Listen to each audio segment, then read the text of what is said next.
우리 시간 하나님 말씀 같이 봅니다. 하나님 말씀은 사사기 4장 1절에서 10절까지 말씀입니다.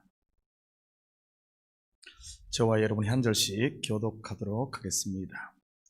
에훗이 죽으니 이스라엘 자손이 또 여호와의 목전에 악을 행하매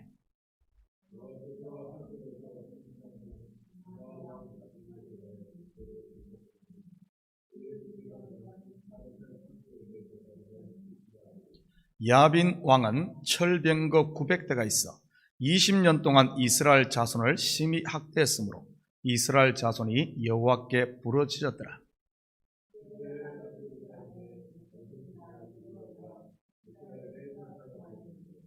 그는 에브라임 산지 라마와 베델 사이 드보라의 종려나무 아래에 거주하였고 이스라엘 자손은 그에게 나아가 재판을 받더라.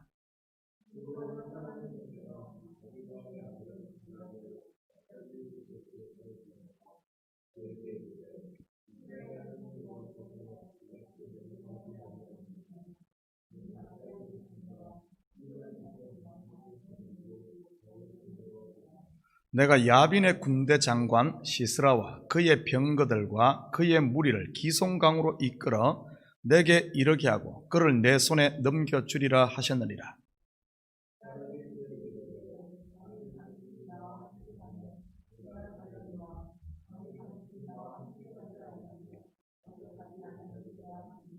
이르되 내가 반드시 너와 함께 가리라. 그러나 내가 이번에 가는 길에서는 영광을 얻지 못하리니 이는 여호와께서 시스라를 여인의 손에 파실 것임이니라 하고 드보라가 일어나 바락과 함께 게데스로 가니라.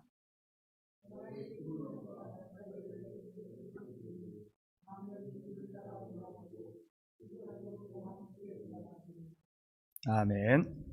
좋은 아침입니다. 사사기를 공부하다 보면 나도 모르게 속에서 욱하고 올라오는 것이 있습니다. 하나님이 보낸 사사를 통해 구원을 받았음에도 불구하고 또다시 우상숭배의 죄를 범하는 이스라엘의 모습 때문입니다. 350년의 사사시대 내내 이 악순환이 계속됩니다. 이스라엘의 범죄, 하나님의 징벌, 그리고 이스라엘의 강구, 하나님의 구원, 또다시 범죄. 내 속에서 화가 치밀어 오르는 것은 왜일까요? 어쩌면 이러한 이스라엘의 모습이 바로 내 모습이기 때문은 아닐까요? 알고 보면 똑같은 문제로 우리 성도들도 평생을 씨름하고 살지 않습니까? 마치 발등에 불 떨어지면 하나님께 매달리다. 그리고 또 기도하다가 그 문제가 풀리면 금방 잊어버리고 또 똑같은 죄에 빠지곤 하지요. 우리 사람이 알고 보면 막 여러 가지 죄를 짓는 게 아닙니다. 그 한 가지에 보면 평생 그 똑같은 문제에 넘어지곤 하지요. 풀리면 금방 잊어버리고 또 똑같은 죄를 짓는 우리 어리석은 인생의 모습. 어쩌면 이스라엘의 이러한 모습은 은혜를 쉽게 잊어버리는 나의 모습은 아닐까요? 사사 에훗과 삼갈이 죽은 후에 또다시 이스라엘은 옛날로 돌아갑니다. 신약적인 언어로 표현한다면 은혜로 시작했다가 다시 율법으로 돌아간 것이지요. 이때 하나님께서 사용하신 인생 막대기는 하솔에서 통치하는 가나안 왕 야빈입니다. 그리고 그의 군대 장관은 시스라입니다. 사실 하솔은 여호수아가 가나안 땅을 정복할 때 점령한 곳입니다. 확인합니다. 여호수아 11장 10절에서 13절입니다. 하솔은 본래 그 모든 나라의 머리였더니 그때 여호수아가 돌아와서 하솔을 취하고 그 왕을 칼날로 쳐 죽이고 그 가운데 모든 사람을 칼날로 쳐서 진멸하여 호흡이 있는 자는 하나도 남기지 아니하였고 또 하솔을 불로 살랐고 여호수아가 그 왕들의 모든 성읍과 그 모든 왕을 붙잡아 칼날로 쳐서 진멸하여 바쳤으니 여호와의 종 모세가 명령한 것과 같이 하였으되 여호수아가 하솔만 불살랐고 산 위에 세운 성읍들은 이스라엘이 불사르지 아니하였으며 하솔은 북부 가나안에서 아주 중요한 요새였습니다. 이곳을 여호수아가 불사르고 산 위에 있는 이 성읍들은 점령하지 않았습니다. 그리고 이 지역을 납달리 지파에게 기업으로 분배하죠. 남은 산 위의 성읍은 납달리 지파가 져야 할 그들의 십자가였지요. 그런데 안타깝게도 그들은 그 일을 하지 않았습니다. 그 결과 1세기가 되지 않아 미미하게 남아있던 그들이 거대한 골리앗이 되어 이스라엘을 학대합니다. 3절 같이 봅니다. 야빈 왕은 철병거 900대가 있어 20년 동안 이스라엘 자손을 심히 학대했으므로 이스라엘 자손이 여호와께 부르짖었더라.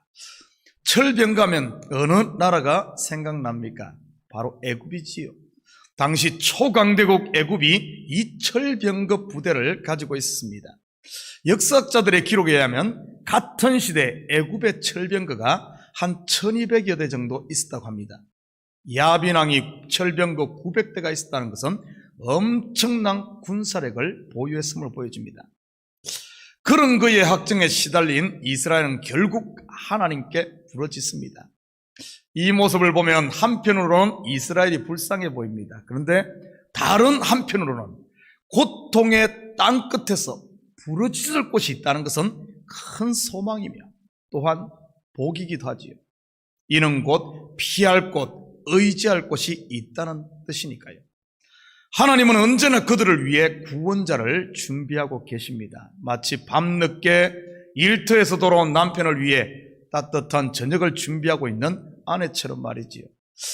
그런데 강력한 철병거로 무장한 시스라의 군대와 대항할 이스라엘의 사사로 준비한 하나님의 그릇은 여선지자 드보라입니다. 철병거 앞에 선 연약한 여자, 너무 좀 어색하지 않습니까? 4절과 5절 같이 봅니다. 그때 라피도세 안에 여선지자 드보라가 이스라엘의 사자가 되었는데 그는 에브라임 산지 라마와 베델 사이 드보라의 종려나무 아래서 거주하였고 이스라엘 자손은 그에게 나아가 재판을 받더라. 우리는 마치 드보라를 프랑스의 영웅 잔다르크처럼 대단한 여장부의 이미지를 가지고 있는 경우가 많습니다. 그런데 성경을 자세히 보면 그녀에게서 그런 모습은 발견할 수 없습니다. 이 시간 사사 드보라에 대해 자세히 한번 살펴보십시다. 그녀는 이스라엘의 사사로서 드보라의 종려나무 아래에서 재판을 했습니다. 이는 상징적인 의미를 담고 있는 문학적인 표현입니다. 드보라라는 이 이름의 뜻은 꿀벌이라는 뜻입니다. 꿀벌. 그리고 종려나무 아래 거주했다고 하는데 종려나무는 이스라엘을 상징하는 나무로 지금의 대추야자입니다. 그리고 이 종려나무라는 이 뜻이 뭔가 하면 꿀이라는 뜻을 가지고 있습니다. 그리고 재판을 한다는 것은 무엇을 뜻하는 것일까요? 우리가 지금 생각하는 것처럼 법을 집행하는 것처럼 생각하기 쉬운데 사실은 그게 아닙니다. 성경에서 재판은 하나님의 뜻을 묻는 것을 말합니다. 드보라는 여선지자로서 하나님의 뜻을 받아 그 뜻을 백성들에게 전달하고 있다는 말이지요. 곧 하나님의 말씀을 대변하고 있다는 이런 뜻입니다. 정리합니다. 종려나무 아래에서 곧 꿀이 있는 곳에서 드보라, 곧 이 꿀벌이 열심히 꿀을 나르는 모습. 성경의 적과 꿀은 바로 하나님의 말씀 아닙니까? 이는 곧 드보라가 하나님의 말씀을 백성들에게 열심히 먹이고 있다는 이런 말입니다. 마치 어미가 갓난아이에게 젖을 물리고 있듯이 말이지요. 결국 여선지자 드보라는 우리가 상상하는 그런 여장부가 아닌 말씀을 열심히 백성들에게 가르치는 그런 성실한 여인이었던 것입니다. 어쩌면 지금 여러분의 가정에서 자녀들에게 밤낮 열심히 신앙교육을 하고 말씀을 가르치는 어머니들이 바로 이 시대의 드보라지요. 아니면 교회 학교에서 말씀을 이 어린아이들에게 가르치는 교사도 이 시대 드보라고요. 요즘 보니까 여성교회에서 코로나로 인한 팬데믹 기간 동안 저녁마다 줌에서 또 성경 읽기를 하고 있더군요. 그리고 많은 권사님들은 가정에서 성경을 손수 쓰고 계신 분들도 참 이 참교회에 많습니다. 누구를 꼭 가르치고 뭘 리드해야만 이 말씀을 먹이는 게 아닙니다. 권사님들의 그 모습을 누가 보겠습니까? 어머니들의 성경 읽는 모습을 누가 보겠습니까? 바로 남편들이 보고 자녀들이 다 보지요. 말로 가르치는 게 아니라 몸으로, 삶으로 하나님의 말씀을 가르치고 교육하는 것이죠. 바로 이 시대의 드보라이지. 6절 같이 봅니다. 드보라가 하나님 사람을 보내어 아비노함의 아들 바락을 납달리 게데스에서 불러다가 그에게 이르되 이스라엘의 하나님 여호와께서 이같이 명령하지 아니하셨느냐? 너는 납달리 자손과 스불론 자손 10,000명을 거느리고 다볼산으로 가라. 드보라는 꿀벌처럼 열심히 말씀을 백성들에게 먹이는 가운데 이스라엘의 고통과 그리고 그들을 긍휼히 여기시는 하나님의 마음을 알게 됩니다. 그리고 그들을 향한 하나님의 뜻도 깨닫게 되지요. 그때 그녀는 이스라엘의 군대 장관 바락을 불러 하나님의 뜻을 전달합니다. 군사 10,000명을 거느리고 다볼산으로 가라. 그리고 이 전쟁에서 승리할 것을 말해주죠. 8절 같이 봅니다. 바락이 그에게 이르되 만일 당신이 나와 함께 가면 내가 가리니와 만일 당신이 나와 함께 가지 아니하면 나도 가지 아니하겠노라 하니. 우리는 일반적으로 이 구절을 볼 때 바락이 겁이 많고 믿음이 없는 졸장부로 이해하기 쉽습니다. 마치 여인의 치맛자락 붙들고 있는 것처럼 말이지요. 얼핏 보면 그렇게 보일지 모르지만 깊이 들여다보면 전혀 그렇지 않습니다. 이 말의 참 뜻은 하나님의 말씀, 곧 약속을 붙드는 그의 신앙 고백입니다. 여선지자 드보라는 하나님의 말씀의 대변자이니까요. 성경 어디에도 바락을 졸장부로 말하는 곳은 없습니다. 오히려 그를 믿음의 사람으로 소개하지요. 히브리서 11장 32절 같이 봅니다. 내가 무슨 말을 더 하리요? 기드온, 바락, 삼손, 입다, 다윗 및 사무엘과 선지자들의 일을 말하려면 내게 시간이 부족하리로다. 아시다시피 히브리서 11장은 믿음장입니다. 그 믿음의 선진의 반열에 바락의 이름을 올리지요. 9절 같이 봅니다. 이르되 내가 반드시 너와 함께 가리라. 그러나 내가 이번에 가는 길에서는 영광을 얻지 못하리니 이는 여호와께서 시스라를 여인의 손에 파실 것임이라 하고 드보라가 일어나 바락과 함께 게데스로 가니라. 이 구절 또한 많은 사람들이 오해하고 있습니다. 바락이 믿음이 없었기 때문에 전쟁에 승리하고도 영광을 얻지 못했다고요. 오히려 그 반대입니다. 바락이 큰 싸움에 승리를 합니다. 그럼에도 그 영광을 스스로 취하지 않고 온전히 하나님께 영광을 드러낸다는 뜻입니다. 왜냐하면 그가 말씀과 온전히 함께했기 때문이지요. 하나님께서는 철병거 900성으로 무장한 시스라 군대를 이방의 연약함 여인 헤벨의 아내 야엘의 손으로 마무리를 합니다. 이 부분은 내일 새벽에 다루겠지만 아무튼 이 전쟁은 말씀의 여선지자 드보라와 그 말씀과 함께했던 바락을 통해 하나님이 승리한 전쟁임을 드러내지요.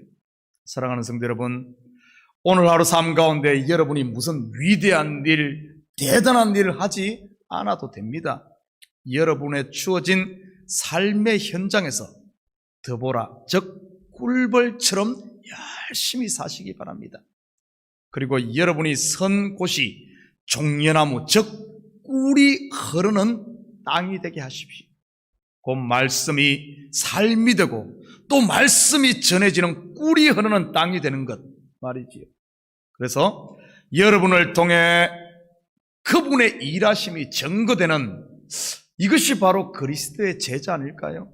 나를 통해 주님이 하신 일이 증거되는 제자로 정인으로 사는 이런 복된 하루가 되시기를 주님의 이름으로 축복합니다. 우리 같이 기도합니다.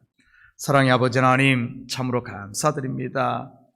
우리에게 꿀을 주시고 우리가 선 곳은 꿀이 흐르는 아버지 하나님, 말씀이 삶이 되고 말씀이 흘러가는 이런 곳이 되어야 아버지 하나님 됨에도 불구하고 과연 우리가 매일매일 삶 가운데 이 말씀 부여잡고 그 말씀과 더불어 실험하며 그 말씀 앞에 나를 처복종시키며 살고 있습니까?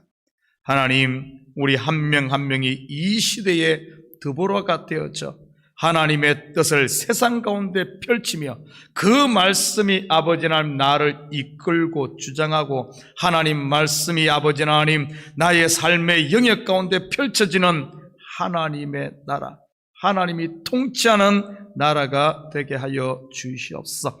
그리하여 아버지 하나님 철병거 900대로 무장한 이 시스라 군대를 하나님의 말씀을 부여잡은 바락과 아버지 하나님 여선지자 드보라가 물리쳤듯이 오늘 하루 삶 가운데서도 말씀이 아버지 하나님 승리하는 말씀이 현실이 되어지는 이런 삶을 통해 참으로 우리를 묶고 있는 여러 가지 문제들, 아버지 하나님 우리를 힘들게 하는 것에서 자유함을 누리는, 해방되는, 그래야 작은 천국을 사는 우리 성도들 다 되게 도와주시옵소서. 감사드리며 예수님의 이름으로 기도드립니다. 아멘.